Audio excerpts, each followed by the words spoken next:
India unlimited in digital news चॅनलमध्ये सर्वांचं स्वागत आहे. आता रात्रीचे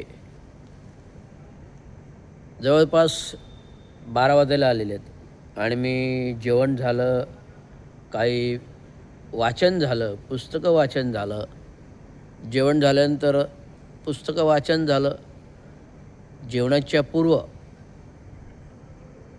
गाणी झाले, प्रॅक्टिस झाली आणि सर्व कामं आटपून आज लवकर आलो. तब्येत बरी नव्हती, आराम केला.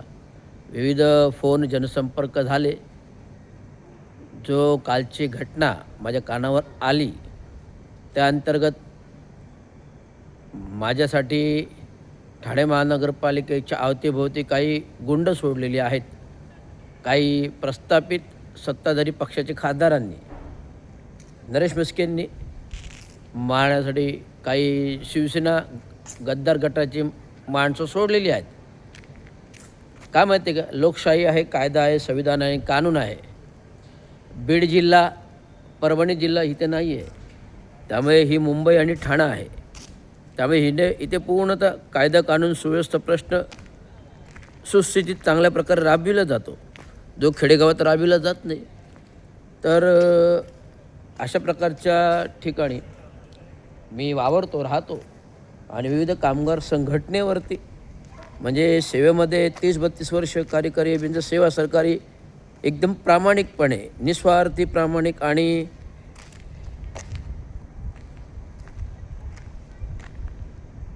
कुठलाही अनियमितता, सरकारी क्षेत्रामध्ये नियमांची काटेकोरपणे अंमलबजावणी. मग कुठलंही बांधकाम क्षेत्र, मी पेशाने अभियंता आहे आणि कार्यकारी अभियंता राहिलेलो आणि काटेकोरपणे नियमाची अंमलबजावणी करतो. तर आता हे सांगण्याचा उद्देश म्हणजे इथे दोस्ती विहारमध्ये, माझ्या सोसायटीमध्ये काम चालू आहे. खाजगी सोसायटी आहे दोस्ती विहार. काम सगळ्यांकडे व्हावं, काम कोणाला नको आहे.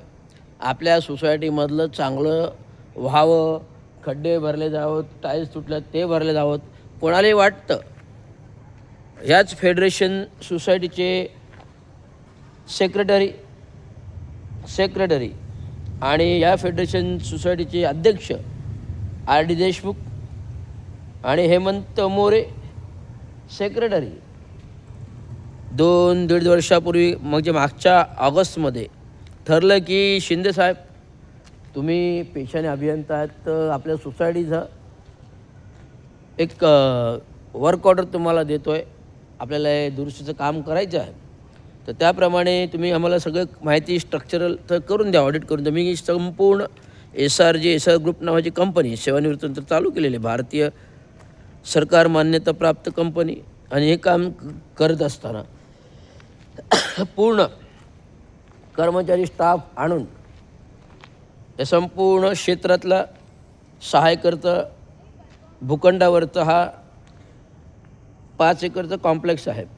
त्याच्यामध्ये जवळपास 14 इमारती आहेत, उंच 30 माळ्याच्या, आणि 3 इमारती त्या अपोजिट रस्त्याच्या पलीकडे आहेत. मधला DP रस्ता जातो. हे सर्व मला माहिती. म्हणजे हे जे संकुलन उभं राहिलं आहे, या संकुलाला मंजुरी देणारा माणूस मीच आहे. या संकुलाला मंजुरी देणारा माणूस मीच आहे आणि माझ्या समक्ष हा पायाभरणी खोदकाम या इमारतीचं झालेलं आहे. ह्या 2 इमारती ज्या आहेत, ज्या आता वसंत आणि वितिका आणि वसंत ह्या 2 इमारतीचं पहिलं खोदकाम त्या काही आर्किटेक्ट दोस्ती विहार आणि आर्किटेक्ट यांच्या उपस्थितीत झालं. आर्किटेक्ट कोण होते? प्रवीण जाधव. आणि विकासक दोस्ती विहारचे राजूभाई. अशा प्रकारचं हे कॉम्प्लेक्स तयार झालं. 17 इमारती आहेत या 6 एकरच्या भूखंडामध्ये. आणि दोस्ती विहारच्या स्वतःचे खाणी आहेत, स्वतःच्या प्लांट आहे लाद्या टाईल्स बनवण्याचा. तर त्यांना काही स्वस्तात पडलं. संकुलनाच्या स्टील पोडियममध्ये मस्त लाद्या लावून दिल्या. पण आता 15 वर्ष लाद्या 5-6 वर्षातच तुटायला लागल्या. कारण ग्रॅव्हिटी ऑफ द ग्रेड, म्हणजे ग्रेड ऑफ द टाईल्स एकदम दुय्यम दर्जाची आहे. या दुय्यम दर्जाच्या ग्रेड असल्यामुळे टाईल्स, व्हेहिक्युलर लोड टाईल्स झेपू शकत नव्हत्या. आणि या झेपू शकत नसल्यामुळे ह्या टाईल्स तुटत गेल्या. जो कॅरेज विड्थ आहे, गाड्यांचं कॅरेज विड्थ आहे, मला वाटतं जवळजवळ 5-15 कॅरेज विड्थ 5 मीटरचा आहे. कॅरेज विड्थ 5 मीटरचा आहे. मग जवळपास